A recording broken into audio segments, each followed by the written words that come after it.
Good evening and welcome in. I'm Jarrod Wright, host of the Right Wing Podcast, and we've had some somber news this week, the passing of Charlie Kirk. And I would be lying to you if I did not say that this has taken a toll on me and my wife, on people close to us who were fans of Charlie. And no matter what you think about Charlie, because I did not agree with everything he had to say. He was a good Christian man. I will never not say that about him. He was a good Christian man. He spread the gospel everywhere. Everyone he was around said he was a great person. They enjoyed being around Charlie. And to see the videos that I saw, and to think that his wife and his children had to sit there and watch what happened to him, along with thousands of spectators on a college campus, it's sickening. To say the least, it's sickening. It really took a toll to see that. Even my wife's anxiety levels are high just thinking about it. She says it replays in her head. And is that really what politics has come to? And we're really at the point whenever this is what is normal.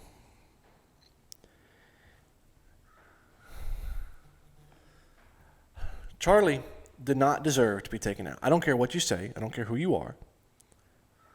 I don't care what your political beliefs are. If you say that Charlie Kirk deserved what happened to him, you are scum. I said this on my Instagram. I said it on my Twitter. I've said it on my TikTok, and I will say it here. You are scum. Charlie did not deserve that, no matter what you believe. Yes, I will say Charlie was not dead on when it comes to stuff with Israel. But Charlie was a smart man. He didn't deserve what happened to him. So don't you dare put that on him. Don't you dare put that on his wife and his children growing up. He did not deserve that. They didn't deserve that. And you are a piece of absolute garbage if you believe so. The people celebrating this don't even deserve to be in society. I agree. Make them lose their jobs. Call them out. Call their employers out. Let them know who these people are. They're celebrating open murder. That's a terrible place to be in. And honestly, think what you want about him. Nick Fuentes had one of the best episodes of any podcast I've seen last night speaking on that. That's not okay. But when it comes to Charlie, I think it's important to know and to figure out what happened. What were the incentives? Who killed him? We have to think about these things. We have to dive into it. We have to make an educated assumption, because let me tell you something. What they're putting out there is not true. If you just are one to just listen to the news and be like, oh, there it is. That's it. There's your answer. I'm sorry, that's crazy. I mean, when have they ever said the truth? Okay? If you're still on board with the fact that 9/11 was done by Muslim terrorists, you're so far behind. I'm just going to be honest with you. I'm not trying to be rude when I say that, but you are so far behind. If you think that the media is just going to tell you the truth, you're so far behind. And I want to say this. When it comes to the Department of Justice, when it comes to the FBI, when it comes to all of this, these are the same people that will not release the Epstein files, that refuse to, that lie about it. And yet, we just expect this to be the exact truth. Just off the rip, they're just going to tell us the truth. And if we're being honest, they've made an absolute fool of themselves in this whole case the entire time. Kash Patel is he's an idiot. I don't know how to even describe that. He looks clueless. His eyes are, and he looks scared and clueless the whole time. He didn't even speak at the press conference last night. And then to have the audacity to say, we got him, when they found this man, Tyler Robinson. I say found. Whenever Tyler and his father turned Tyler in, they said, we got him, as if they did anything. They didn't even have hardly a lead on the guy. He turned himself in. The father took him down there. If that's even the killer, which we're going to get into. And they said, we got him. The whole thing was embarrassing. It's embarrassing to be a United States citizen and watch these people take the claim on that. It's embarrassing to watch some of the ways they went about this. It's embarrassing. And Kash Patel is at the center of it, looking like an absolute idiot. An absolute idiot. And I'm sorry, that's the truth. He deserves no praise because he did nothing. They did absolutely nothing. But I do want to dive into this. Who killed Charlie Kirk? I will tell you my belief point blank, and then I'll get into this. I 100% do believe as if Israel killed Charlie Kirk. There's lots of reasons. I'm going to dive into it. I'm going to give you evidence. I'm going to give you reasons, motives. We're going to get into this because this is a crazy case, and we deserve to know the truth. Now, I know that the truth will never be publicly released, just like that of JFK, just like that of 9/11. Those truths will not come out, and neither will this one. But we can make educated decisions, and more information is going to come out, and you will see that this is what happened.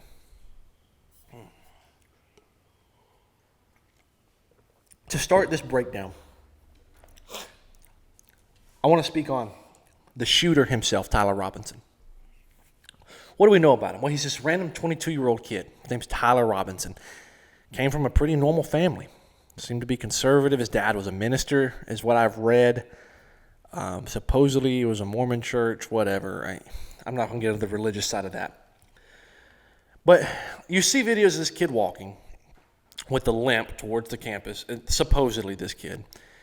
And everyone says he's got the rifle stuffed down his pants. I'm going to be honest, there was no picture, no video that convinced me that he had a rifle stuffed in his pants. I don't know why he was limping. I don't know if it was a fake limp, but nothing showed the impression of a rifle in his pants with a scope on it. That's an important fact here. With a scope on it. No video showed him climbing up to the roof. They got him climbing down, but not climbing up. How did he get up there? How did that happen? How did he go to the roof, in theory? And not to mention, while he was up there, they said he changed clothes. What? He got on the roof and changed clothes? Where are the clothes at? But when you go back to the gun, this gun had a scope on it. And if you looked at the picture that the FBI released of the supposed gun with these supposed inscriptions on it, which I think that was made up. The scope was mounted in a manner that while he shot, it would hit him in the eye. It's embarrassing to watch it, honestly. And where did the scope come from? I had people claiming, well, he took the scope off the gun, put the scope in this pocket, put the gun down this pant leg, or some even said he disassembled the gun altogether. That's not easy, and you can't put it back and assemble it in a few seconds, which would have had to have been that way.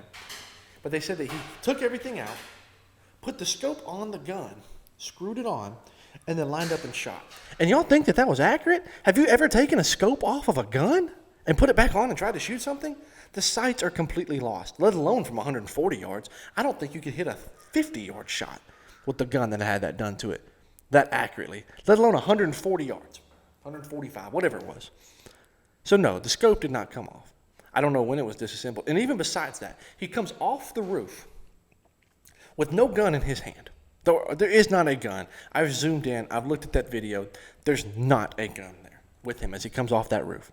And even if there was, they said, he disassembled it somehow in 10 seconds, put it into the backpack. And then they find the gun fully reassembled, laid out in the woods behind the building in a box, a cardboard box. Well, where did the box come from? Why did he reassemble the gun? That doesn't make any freaking sense. Like, it doesn't take an expert to look at those things and say, what happened here? Why would he just leave the gun out? What kind of person just leaves a gun there? I don't understand. And besides this, there's no digital footprint for this kid. There's no online accounts. There's no nothing. They can't find this. At least as of right now, as of the time in which I came in here to this podcast, there is no digital footprint. Similar to the Trump shooter. No digital footprint. What are the odds of that? The only thing they found is pictures off his mom's Facebook. It's pretty strange, to be honest with you. And then you get this whole thing about the FBI releases these Discord messages saying that he was messaging people where the gun was, where he was going to pick up the gun from them, from what I understood. It wasn't his. He picked it up from people. They said this all happened on Discord. Well, Discord comes out and says this did not happen on Discord. Like, we've reviewed everything. Okay, so why did the FBI say that? It's like everything is just, it doesn't add up with just the shooter. And this is just part number one. This is just part number one. Okay, so I think we can agree. Nothing adds up with him. Let's go to number two. An hour after the shot was fired, 5 miles down the road is an airport, and a plane took off from there. That plane flew and then illegally turned off all location, radar, whatever you want to call it, for 45 minutes. I believe they were flying south, turned it off. 45 minutes later, it's turned on again, and they're flying north. That's kind of suspicious. 5 minutes later, illegally turning this off. And so people start diving into it. And they say, well, who owns that plane? Well, it's owned by a Jew named Derek Maxfield. And Derek Maxfield was a very rich Jew who'd made donations to different Israeli-type things, Jewish-type things. That's kind of sketchy. What are the odds of that? There's not a large Jewish population anywhere, but especially in Utah. There's not very many Jews there. And yet all these Jews keep adding up miraculously. So what's the deal with the plane? That's just another thing. Could a shooter have escaped there and got to God knows where?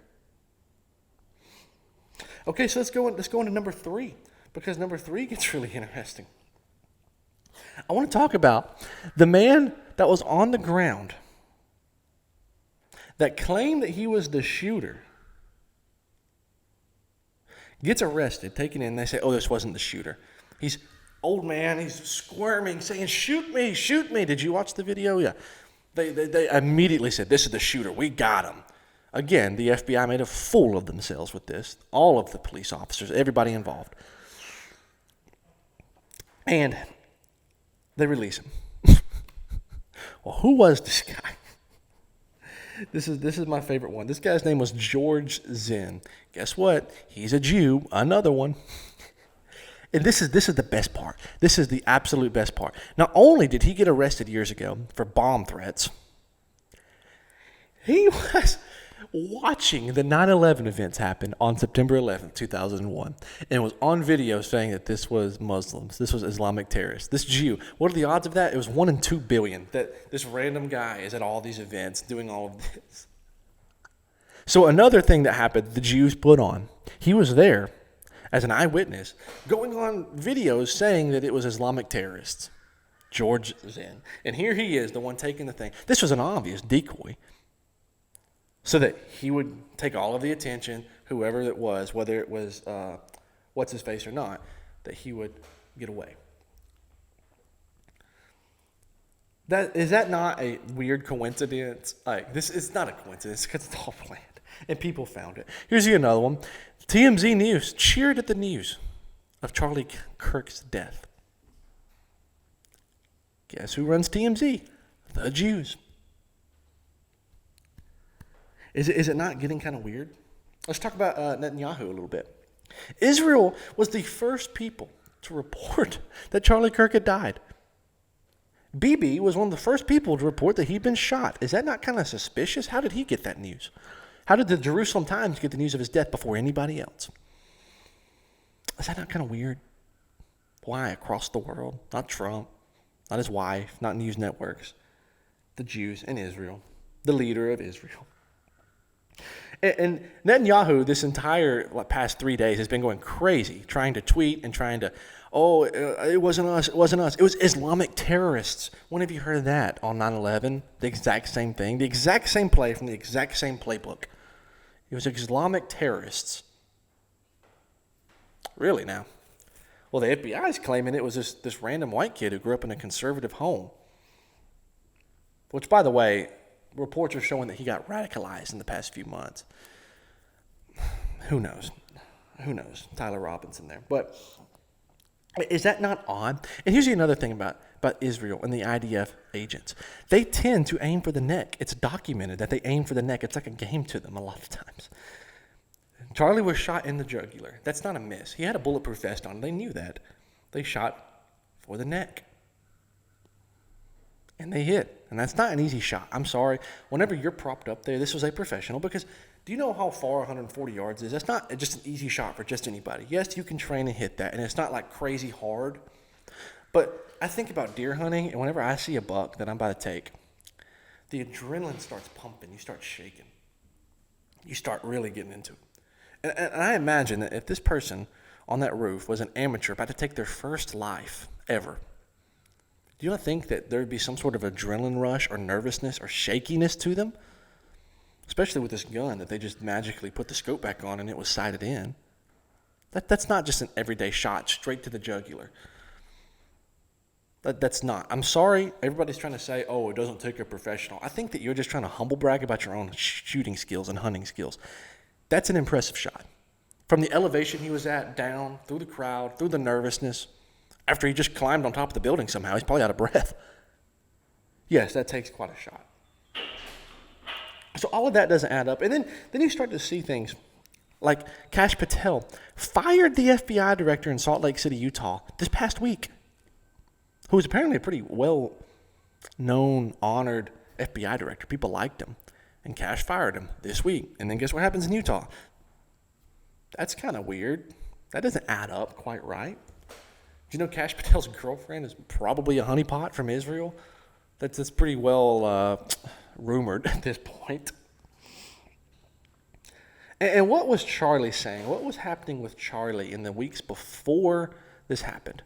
Well, for one, 3 weeks ago, Harrison Smith comes out and says somebody close to Charlie has told him that Charlie fears if he speaks out against Israel, they will kill him. That was 3 weeks ago. He tweeted that. That was not after. This was before. This was 3 weeks ago he said that. And Charlie began to speak out against Israel. Several times he spoke out. There's several clips. You can find them. Message me on Instagram. I'll send them to you. He started to say different things. He said he was disgusted with Netanyahu being a bully. That was per Jackson Hinkle on Twitter, X. Candace Owens came out on her podcast and said that he was starting to change. She really felt like he was coming her way. He started to mention the Jewish money, the Epstein files. He started to bring this stuff up and connect the dots. And I think he may have already connected them, but he was scared to speak out, and he just sort of started to because so many others were. And then magically he winds up assassinated. Is that a coincidence? And let me ask you this, because a lot of people brought this up to me. They said, well, why would they take him out? He was one of their best agents for them, because he did support Israel quite hard. I mean, he was on it, you know. If I was Israel and I was going to assassinate Charlie Kirk, would I wait until he fully came out against me and then magically assassinate him where it's clear as day who it was? Or if I could tell he was about to get into it, I'd go ahead and do it now before he comes out? It would make a lot more sense. Not to mention, if Charlie Kirk flipped on Israel, it would bring hundreds of millions of people against Israel. At least 100 million, I would say, honestly. If he came out and started speaking out against them, I think at least 100 million people would have been on board with it. That scared them because they're losing support left and right.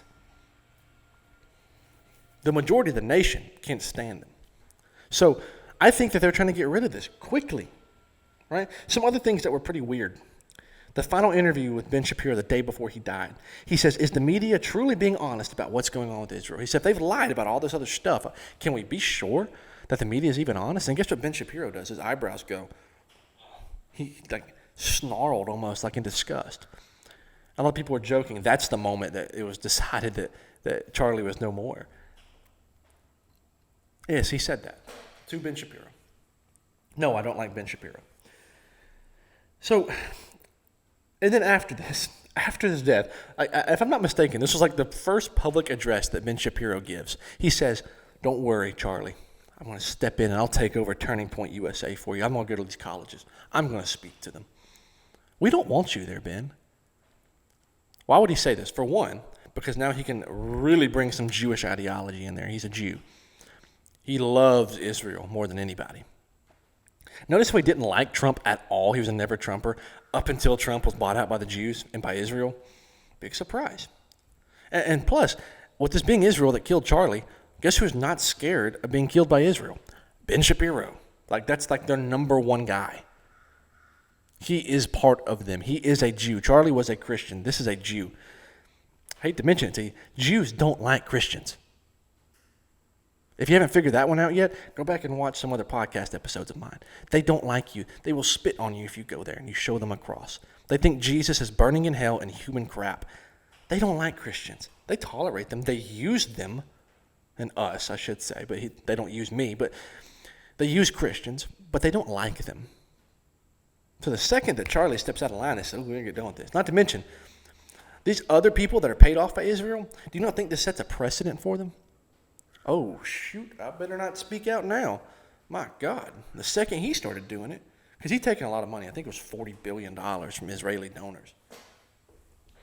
These other people don't want to lose their life. They're going to stay in line now. Charlie also rejected a personal invitation from Netanyahu to visit Israel. That doesn't happen. You don't reject those. They pay for them. They groom you. When you go there, there's so many things where they bring in politicians. It's the same story. They bring in these politicians. They groom them. They pay for their trip. It's all expenses paid for. Look how great we are. Look how great Israel are. He rejected that trip in the past few weeks. He rejected large sums of money from him, apparently, from Netanyahu. Seems kind of odd. All these things adding up. And then you ask, well, why would they take out Charlie Kirk? What does it bring to them? Well, I already got into that a little bit, but also we have to think about this. If they felt that they could divide the left and the right against each other even more, pit them against each other, that only benefits them. It disguises what's going on with the Epstein files, for one. That got voted on. It's not getting released, by the way, as of right now. While all this was going on, it was voted on. But it pits people against each other and not against them. If you've noticed all the arguing back and forth. And then they picked this perfect guy who was grown up in a conservative family and was radicalized recently to be a leftist. And so now both of them are saying, well, it was your guy. No, it was your guy. The left and the right, going back and forth. Do you not think this was the perfect cover-up to get them to fight each other and forget about what Israel's doing? All in the meanwhile, they're assassinating presidents and such in Yemen. It's crazy how this all plays out and everything's laid out. Do you know that Israel's invaded like 7 countries, attacked them this week? Netanyahu didn't talk about that. He's talking about Charlie Kirk constantly. Tweeting. It was the Islamists. It wasn't us. He's freaked out. That's what it is. All this just happened to be timed so perfectly. And what happens is when all this division happens, then they can really push their little baby Palantir on us. Well, if we had this surveillance, this wouldn't have happened. Because if we could see into his phone, we could have caught this earlier. That's what they're going to say. Just watch. If we had more security cameras and drones that could come in and just shot him while he's on that roof. That's what they're going to push. And then all of our information, guess what it does? It goes right to Israel. And this pisses me off. Let me tell you, it pisses me off. This is where we're at. And on top of all of this, I'm pissed off about this thing. The whole thing, I wrote all this down. It's made me so angry because when you put it all together, to me it's obvious. Please comment on this. If this isn't obvious to you, please tell me, what did I miss? What's the missing piece of information? The one thing I will say that I have not connected is how did they get this guy to do it, if he did it, this Tyler Robinson? I don't know. I don't want to jump on this whole MK Ultra thing. I'm not the biggest fan of just relying on that. I don't know. But there was messages between him and somebody on some platform, supposedly, that seemed to convince him to do this. I don't know if that's the missing link. I don't know. But everything lines up for this to be Israel, again, just like they did 9/11, the exact same way they did JFK. It's the same place, from the same playbook. How'd they do these things? And I spoke on this on my Instagram, my social media accounts, and let me tell you, it got taken down 3 times on TikTok for falsehoods, for, it said a bunch of stuff. I think at one point it said bullying. And then I would fight it. It would get put back up for a few minutes. It would blow up again because people are interested. They know that this is true. It would blow up again and then get taken down. And then I fought it. I got it back up. It blew up again and then got taken down. Finally, it's down now. My account on TikTok is on strike. They said if one more out of line step and I'm gone, you know. Because this is the truth. The fact that they keep taking it down tells me it's the truth. They don't want it to be heard and seen and known. They're suppressing it. On my Instagram, I think it only has like 5,000 views, but it has like 100 reposts and like 700 shares. And you're telling me that only 5,000 people saw it? When you repost it, all your followers see it. And like I don't know all the algorithm stuff, But I know that it's suppressed, it's been taken down, and they don't want me to share this because this is the truth. Big surprise has happened on TikTok when the IDF lady is now the chief monitor for it. Yeah, that happened a few weeks ago, and that's when my videos start getting suppressed. And I was pissed off today thinking about it, I'll be honest. And I want to end this by, once again, giving my condolences to the Kirk family because I feel terrible for you. I really do. It's an awful situation. You don't deserve to be in this. But I want to reiterate what Nick Fuentes has said, what many people have said. This is not a time for violence. This is not a time for this left versus right violence. It is a time for the people celebrating to be ostracized because those people don't need to be in our society. If we want to have a good, civilized, good society, then we can't have those people in it. But we don't need to fight each other. There's no violence that needs to be taken because that only destroys what we're building right now and what needs to be done in order to get this message out there and to share it with people. We have to work together. We don't need to be put to violence. And then, what does it say about us, honestly? You're probably a right-winger if you're watching this. I don't know, though. What does it say about you at that point? That you're going to burn down places just like the leftists have done, these BLM riots and everything? Don't do that. But I hope that I present this evidence to you so you can see what truly happened. I hope you make a good, rational decision about it. I hope that you feel something in your heart about it, about him passing, because it's terrible. It is awful. But that's going to be all tonight. I really do appreciate everything. Hope you all have a great night.